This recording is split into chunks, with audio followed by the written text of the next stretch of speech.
Организираниот криминал има сериозни линкови со политичката елита, а судирот помеѓу Вилма Русковска и Арафат Муареми најпрво почнал во власта, па се прелеал во обвинителството и финансиската полиција.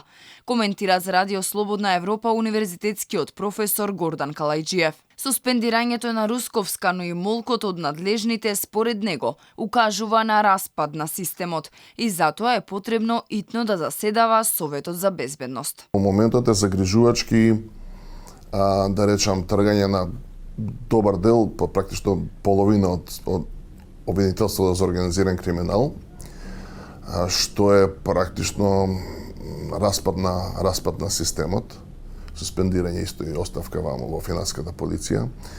И малку е чудно што имаме молк од надлежните институции, владата, Министерство за правда, па дури председателот. Според Калајџиев, Русковска е жртва на некој што не сака или забранува да се истражуваат определени структури и затоа е суспендирана.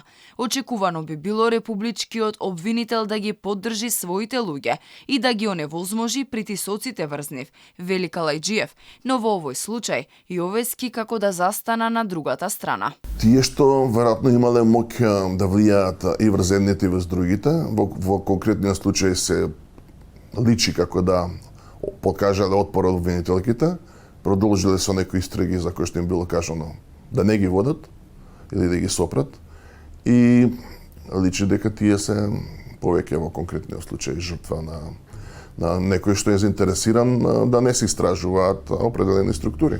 Судирот ескалираше кога истражителите на Русковска минатиот месец ги тресеа канцелариите во управата на Муареми.